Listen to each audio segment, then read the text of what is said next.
it's Cinnamon Cooney, your Art Sherpa, and I'm back with another fun cotton swab lesson.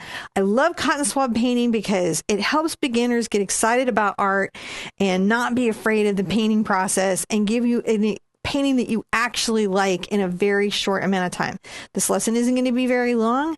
The techniques are all very simple. I'm going to explain every part of the process, right down to what kind of cotton swabs I'm using and how to make them perform better. Everything you need to know. Now, if you want to know the exact materials that I used in the show, you can open the More button of the description down below, where you'll see links to the website, links to my store, and all the information that you need to complete this, including a link to a traceable if you don't want to draw along, but I think this is one you could probably draw along.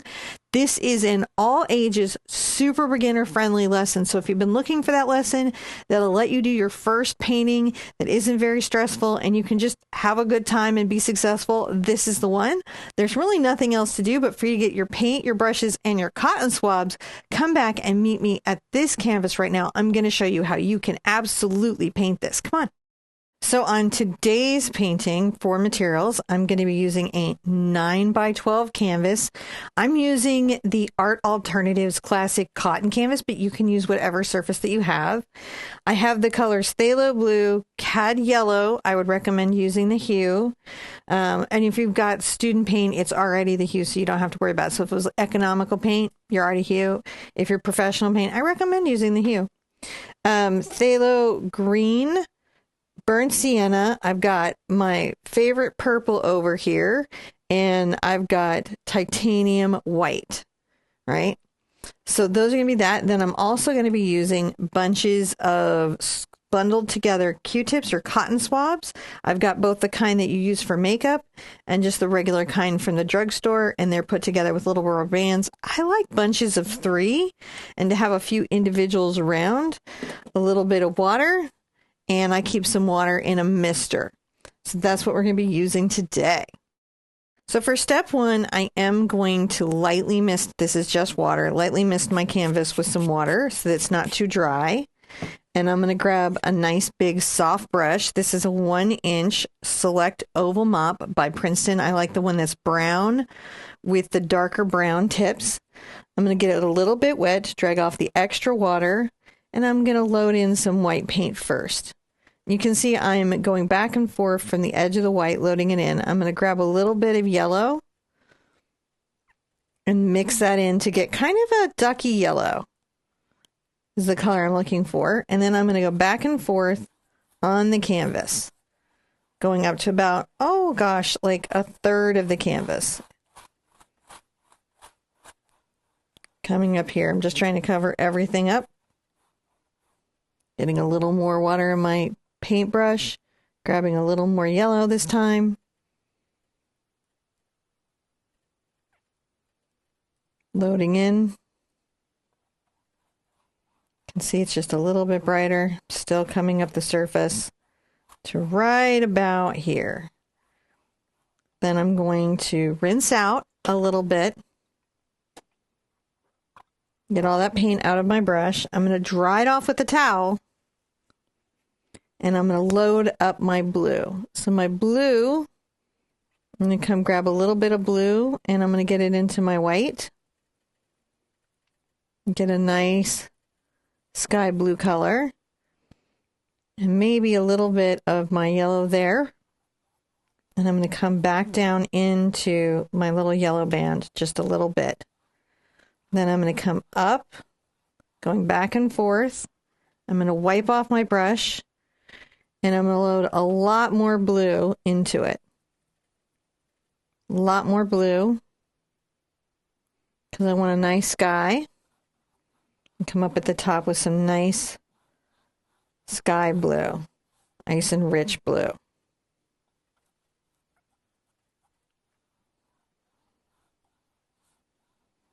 Now I'm coming back down, kind of blending this blue into this area.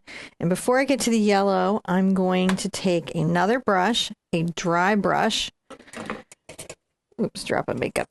A dry brush, and I'm going to come from my yellow up into the blue, creating a blend or gradation.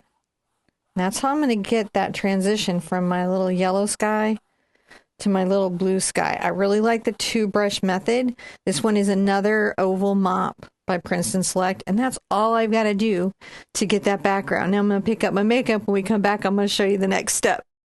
So I'm making sure that my surface is completely dry now for this next step. You can dry it with a hairdryer or let it dry in time because acrylic paint dries pretty fast.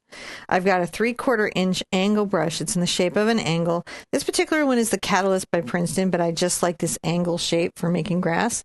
I'm going to get my brush a little bit wet, and I'm going to take my green and my brown together and make a very dark green. This is my deep, deep, deep, deep grass color. And I'm going to come along the bottom at first and just kind of flick this up just a little bit. Right, just around the side. Just flick this up just a little bit.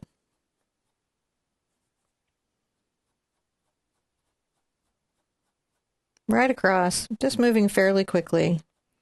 And you'll notice it's giving me an uneven edge. That's what you want. You want an uneven edge. A little bit of green and brown together. You don't have to have my exact colors for this. You don't have to have my exact painter brushes. It really works with mostly with what people have. I've done this a few times, and you're going to be surprised at how successful you are. And you can totally do this. Now, I'm going to come here, and I'm going to brush stroke upwards, starting with the short part of my brush and ending with the long, and I make little flicking outward strokes. Sometimes they kind of bend to the right, sometimes they kind of bend to the left.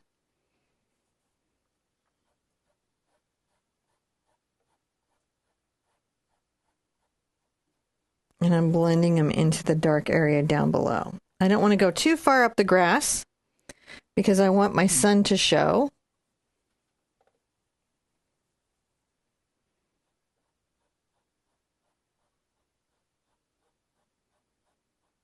And then where I need them to like look more in the ground, I'll just come back and do an upward stroke right there. You can see it just finishes it off. Just try to have them go different directions.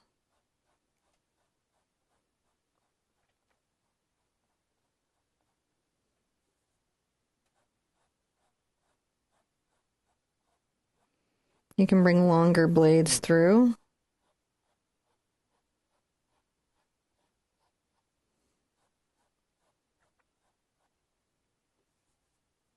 You just do that all the way across.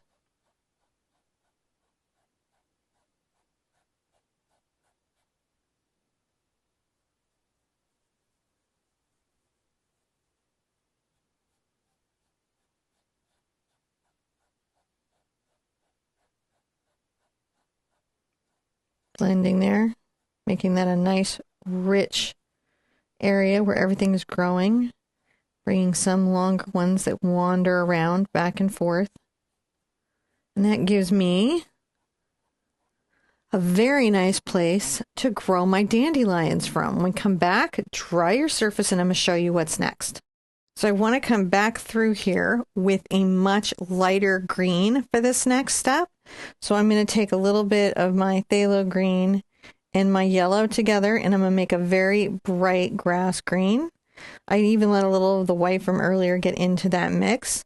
And I'm going to come over where I've already grown my grass and add this next layer of very light green yellow grass. Lots more yellow in it. I like to really exaggerate that. So there's lots of color difference between these two. And I come through and just plant some lighter blades of grass weaving through. These could also be the leaves to the plants. You're just wanting to make sure that there's some dimensionality. Sometimes I'll bring that down and blend that up.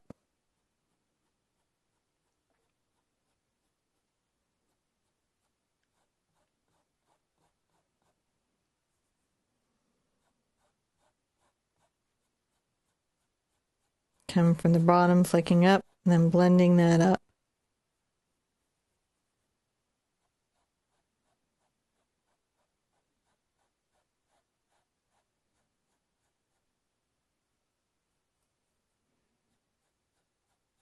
If I need a little more green, I'll grab it. If I need a little more yellow, I'll get it. That's the fun of painting. You just get a little more paint when you need it. Change that green. If you need it to be lighter, you add more yellow. If you want it to be darker, you would add more green. All right, that's perfect. We have our 2 layers here. Now we're going to dry this thoroughly. When we come back, I'm going to show you what you do next. So for the next step, I'm going to show you where I put my stems and draw it out freehand. But this is an area where if you wanted to use the traceable and the transfer method, for which I do have a video, you could do that here. But I honestly think you can do this with me. I'm going to take a round brush. This is a number 6 Raphael sepia brush. But what I'm looking for is a round brush. And I'm going to get my dark green color again. This is my phthalo green and my burnt sienna together. I'm going to mix those thoroughly and roll out the brush, and I'm going to load on the tip. Now, up here in this left edge over here, kind of in the upper third, I'm going to go ahead and make a little mark, a little curved up mark, and that is the top of my little dandelion, and I'll join it here. This is the inside edge of that. Now, right here at the center and lower, I'm going to do another one, facing kind of this opposite way. If you'll notice, the curve is now facing that direction. And then here, a little bit higher than these two, and in the upper right, I'm going to add one that's facing a little bit back this way. So the curves are curving this way, curving that way, and curving that way. That's going to help me set my stem. If I need to, I'll add a little water to improve the flow, and I'll work that through, rolling, rolling. And I'm going to come from the bottom in a curve into my little stem.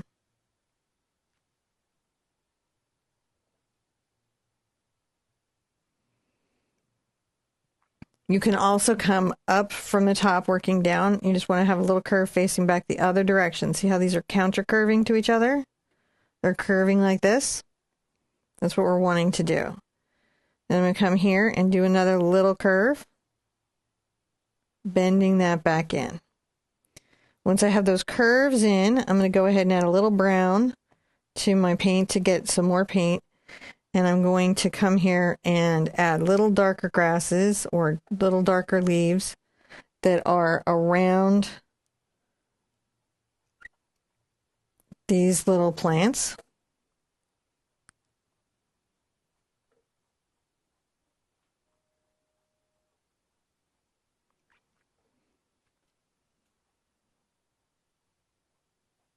Just giving them a little extra detail.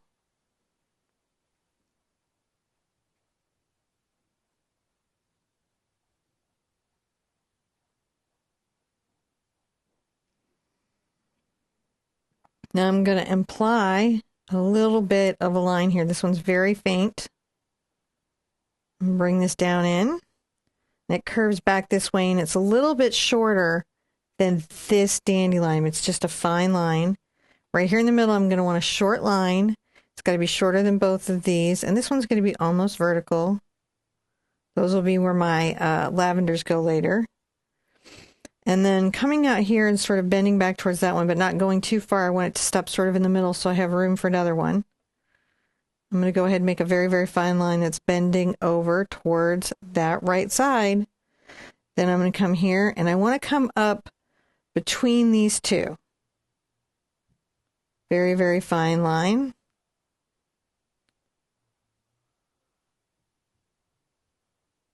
We're going to be covering those with little flowers, but it's going to help guide us when we go through. And then one coming back, counter curving this other direction. All right. Now, for the next part, I'm going to want this to be fully dry. So let's dry it real quick, and I'll come back and show you what you do next. In this next step, I'm going to come here and take a little bit of my green over to my yellow. I'm going to make another light green color with my round brush. I might even add a little bit of white to it to really make it much lighter. I'm going to roll that, and I'm going to just highlight the tops of my dandelions.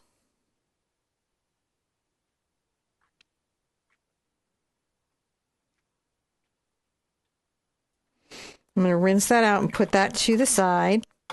And I'm going to let that dry, but while I'm letting that dry, I get to do another really fun thing. So these are going to air dry, and I'm going to get into my cotton swabs, and I'm going to pick a bunch of 3.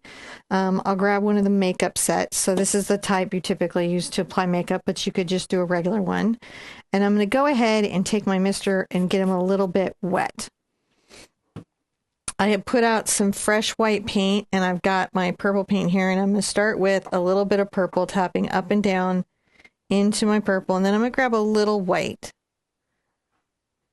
Then we're going to come to the bottom of this particular stem with our bunch of 3, and I'm going to tap up and down, coming up the stem, growing a nice, lovely little bunch of lavender. If I need to reload, I'm going to do that. When I come up to the top, I can take one of my individual Q-tips and finish this with just a little bit of delicate work here.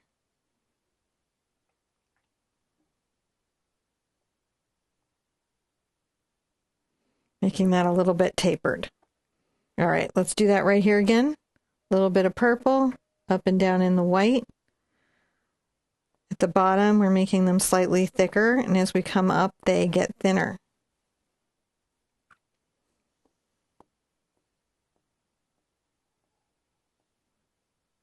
Making them more narrow. And then I'll go ahead and I'll mist this one too with some water. A little bit of water.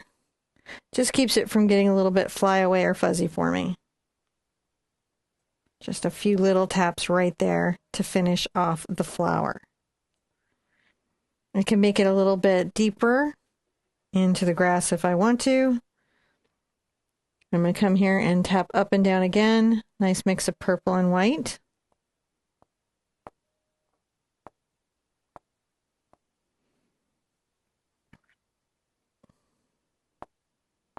Sometimes your Q-tips get fuzzy and you might need to have many bunches of Q-tips to get this effect.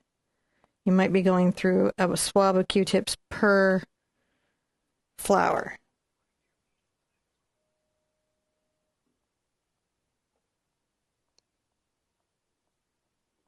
Coming through detail working that one so it's pretty, because just because we're doing it with Q-tips doesn't mean we can't have a pretty painting that we like. Now I'm going to put this flower right here.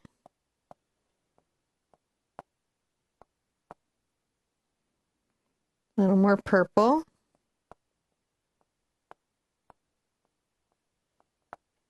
As I come up to the top, I can go over into my individual.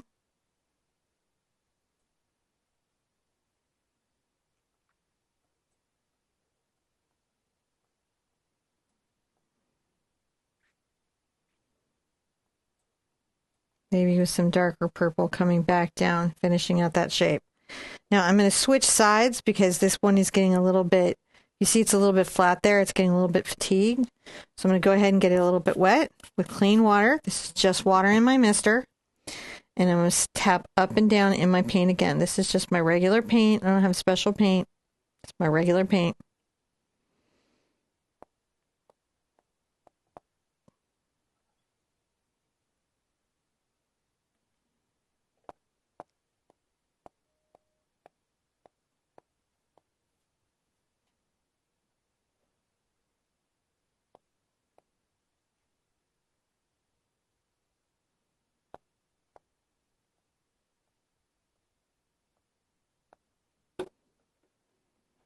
Come to my individual.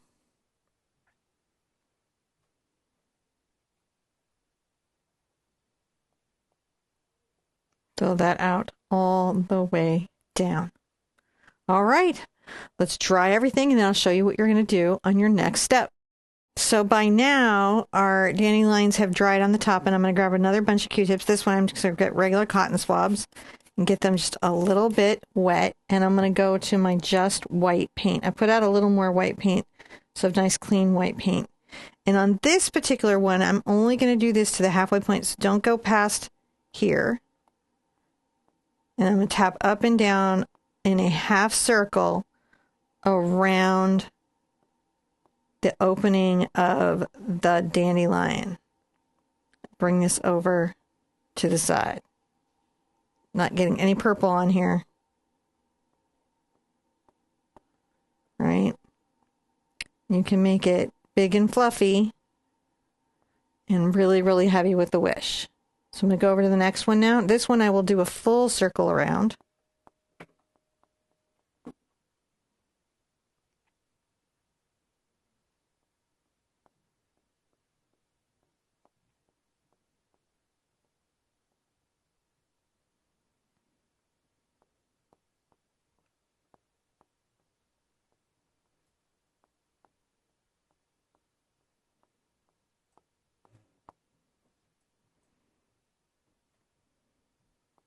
Just going around there, like just making it ready for its little magical wish time. I'm going to go ahead and grab a little more, and I'm going to make a big circle around here as well. Just tapping up and down, letting the Q-tips do the work.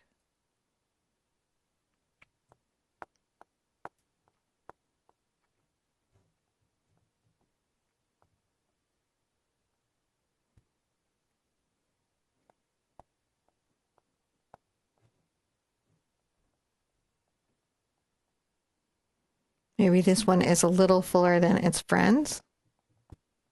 They can all have their own personality. Every time I do this, it's a little bit different, but it's always fun. Now I'm going to put this to the side and grab an individual Q-tip that will go ahead and get wet with the mister. I like it because it just gives me clean water, and I don't put too much water on. I'm going to take a few of these that are floating away into the distance, making a wish. When you have that how you like that, you get to come to the best part, which is where you get to sign it. So I'm going to grab a little brush, a little tiny brush. I'm going to get it wet, get some white paint on here, and I'll come over to my green and I'll make the lightest color of green that I can. So it will go with the painting, but it will show up as a signature. You can see I kind of thin that out. I'm going to come over here into the lower corner, and I'm going to go ahead and put my little signature down here. See how nice that is? It doesn't pull from the painting, but it's very readable. That's really all it takes to do this. When we come back, I'm going to tell you what you can do next. I hope this project got you really excited about painting and realizing that you absolutely can paint. Now, I have tons of lessons on my channel. In fact, I have over 2,000. Many of them are cotton swab lessons like this, or with sponges, or don't use brushes, really fun stuff, all the way up to very lush, rich landscapes. So really everything. So you can go from painting a cotton swab painting like this and then following along, get all the way into a landscape. And you absolutely can do that. So be sure and hit the subscribe button. If you had a question about this project or any other projects, go ahead and leave it in the comments down below. And if you remember, if you open up that more area, you'll see the exact materials, a link to my website, and more resources where you can get everything that you saw on today's show. I want you to be good to yourself, be good to each other, and I will see you at an easel really soon. Bye-bye.